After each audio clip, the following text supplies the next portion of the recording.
Hello, നമസ്കാരം. ഞാൻ കഴിഞ്ഞ ദിവസം ഒരു വീഡിയോ ഇട്ടായിരുന്നു, തിരുവല്ലയിൽ വികസനം വേണ്ടതെന്ന് ചോദിച്ചുകൊണ്ട്. അതിന് താഴെ ഒന്ന് രണ്ട് അന്തങ്ങളും കമ്മികൾ വന്നിട്ട് മാമത്തായി ഗുണ്ടയായിരുന്നു, മാമത്തായി എന്ത് വികസനമാണ് ചെയ്തത് എന്നൊക്കെ ചോദിച്ചുകൊണ്ട്. മാമത്തായി എന്ത് വികസനം ചെയ്തെന്നുള്ളത് അറിയണമെന്നുണ്ടെങ്കിൽ ഇപ്പോഴത്തെ MLA യോട് ചോദിക്കണം, നീ എന്ത് ചെയ്തെന്ന്. അപ്പോൾ അവൻ പറയാം അതിൻ്റെ ആൻസർ.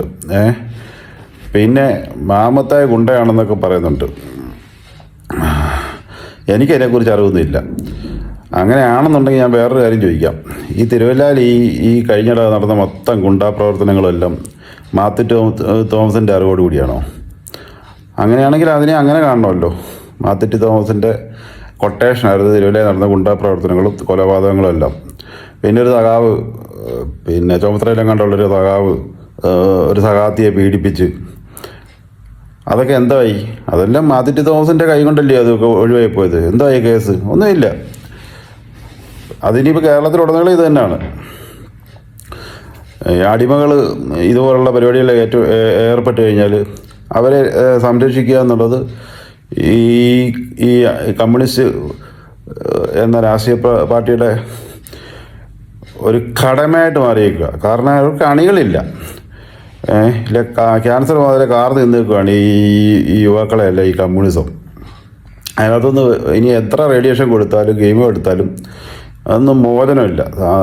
നോർമൽ ക്യാൻസറൊക്കെ ആണെങ്കിൽ അതിനൊക്കെ എവിടെയെങ്കിലുമൊക്കെ ചികിത്സ കിട്ടും. നമ്മുടെ മുഖ്യനൊക്കെ പോകുന്ന കണ്ടില്ലേ, അവിടെയൊക്കെ പോയാലും ചികിത്സിച്ച് അത് മാറും. പക്ഷേ ഈ നോർമൽ അല്ലാത്ത ഈ ക്യാൻസർ മാറണമെന്നുണ്ടെങ്കിൽ അവനവൻ ചിന്തിക്കണം. അതിന് ചിന്താശേഷിയുള്ള കമ്മ്യൂണിസ്റ്റുകാരുണ്ട്, അടിമകൾ. പിന്നെ വികസനം അങ്ങ് ഒഴുക്കി വെച്ചേക്കല്ലേ മാത്യു തോമസ് തിരുവല്ലയിൽ. ആരോടാ ഇത് പറയുന്നത്? ഞാനും തിരുവല്ലക്കാരനൊക്കെ, നമുക്കറിയാം എന്ത് വികസനമാണ് നടന്നേക്കുന്നുള്ളതൊക്കെ. ഒരുത്തൻ്റെ കമൻ്റാണ്, എന്നാൽ പിന്നെ നീ അങ്ങ് MLA ആയിട്ട് വികസിപ്പിക്കാൻ. എടാ അടിമ അന്തമേ, ഞാനെന്നല്ല, ഇനി മേളിയിരിക്കുന്ന ദൈവം തമ്പുരാൻ വന്നു കഴിഞ്ഞാലും അടിമ എന്ന് അടിമ തന്നെ. അത് ഇതുപോലുള്ള അടിമകൾ ഈ കമ്മ്യൂണിസ്റ്റുകാർക്ക് മാത്രമേ കുത്തത്തുള്ളൂ. അവർ അങ്ങനെയാണ് നിങ്ങളുടെയൊക്കെ ബ്രെയിൻ അവരിങ്ങനെ വാഷ് ചെയ്ത് വെച്ചേക്കുന്നത്. അതുകൊണ്ട് എന്നെ നീ MLAയും മന്ത്രിയൊന്നും ആക്കണ്ട. നിനക്ക് ആകുമെന്ന് ആയി കാണിര്. നീ ഇന്ന് പാർട്ടി ഓഫീസിൽ പോയി പറയാം, എനിക്ക് MLA ആകണം, അല്ല പഞ്ചായത്ത് മെമ്പർ ആവണമെന്ന് പറയും. അവർ 51 നിന്നെ 101 വേണം വെട്ടി അങ്ങോട്ട് മാറ്റിയിടും. നീ എന്നും ഇതുപോലെ. എല്ലാവർക്കും മാറ്റം വേണം. മാറ്റത്തിന് വേണ്ടിയാണ് എല്ലാവരും ആഗ്രഹിക്കുന്നത്. അത് ലോകത്തിലെ ഏത് രാജ്യത്ത് പോയാലും മാറ്റത്തിന് വേണ്ടിയാണ് കഷ്ടപ്പെടുന്നത്. ഇപ്പോൾ നീ എന്നോട് പറഞ്ഞാൽ നീ കൂന്താലി പണിക്കാനാണെങ്കിൽ നീ എന്നും കൂന്താലി പണിക്കാനായിട്ട് നടക്കുമോ? ഇല്ല. ഇനി പോട്ടെ, നീ അങ്ങ് എന്നും കൂന്താലി പണിക്കാനായിട്ട് നടന്നത്. നിൻ്റെ മക്കളെ നീ എന്തിനാണ് സ്കൂളിൽ വിട്ട് പഠിപ്പിക്കുന്നത്?